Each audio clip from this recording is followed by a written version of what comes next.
Salut, nous c'est Chloé et Martin. On a pris 1 an pour voyager à travers l'Europe avec Mani, notre petite maison sur roue. Après une super découverte de la Croatie, on continue de longer la côte adriatique et nous voici au Monténégro. On commence par Erceg Novi, une ville à l'entrée des Bouches de Kotor. Comme le pays ne fait pas partie de l'Union Européenne, notre forfait téléphonique ne fonctionne pas ici. On commence donc par récupérer une carte SIM prépayée pour être plus tranquille. On va ensuite se balader dans la ville et le long de la mer. C'était assez mignon. On reprend la route pour se rapprocher de Kotor. Sur le chemin, la vue sur les montagnes et sur la baie est magnifique. On a l'impression de contourner un lac, mais non, c'est bien la mer qui vient se nicher jusqu'ici. Pour la soirée, on se trouve un spot de dos au bord de la mer et face à Kotor, qu'on ira visiter le lendemain. En attendant, on profite de la vue et on se fait une petite séance photo avec un chat beaucoup trop mignon. Le lendemain, on arrive à Kotor.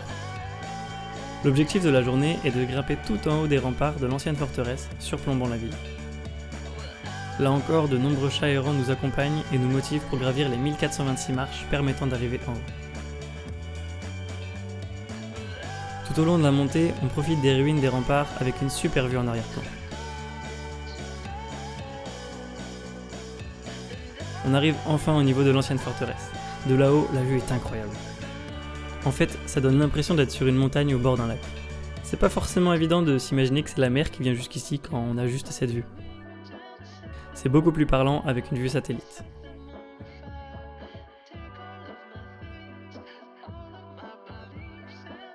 On a pique-niqué tout en haut, puis on est redescendu pour profiter du centre historique avant qu'il ne fasse trop nuit. En tout cas, c'était vraiment super, on a adoré.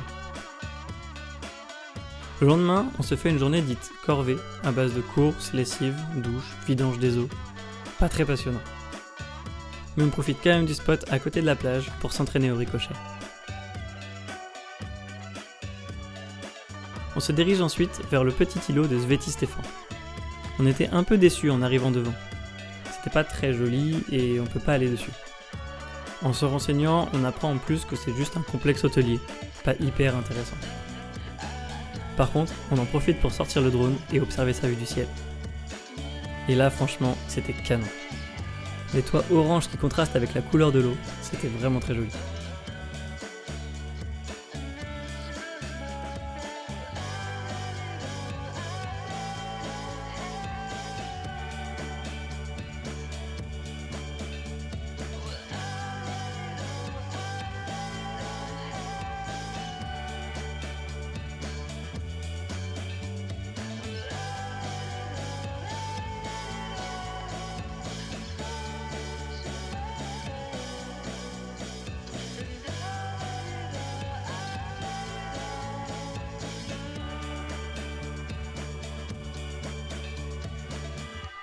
Le soir même, on se trouve un spot pour la nuit dans le jardin d'une famille. On était idéalement placé pour admirer le coucher du soleil.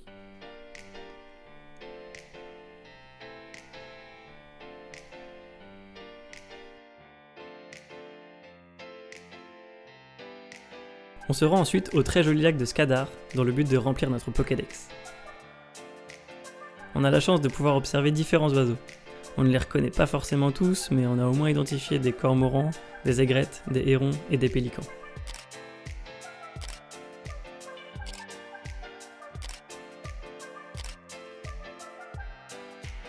C'était vraiment sympa, et la vue depuis la tour était très jolie avec le lac et les montagnes en arrière-plan.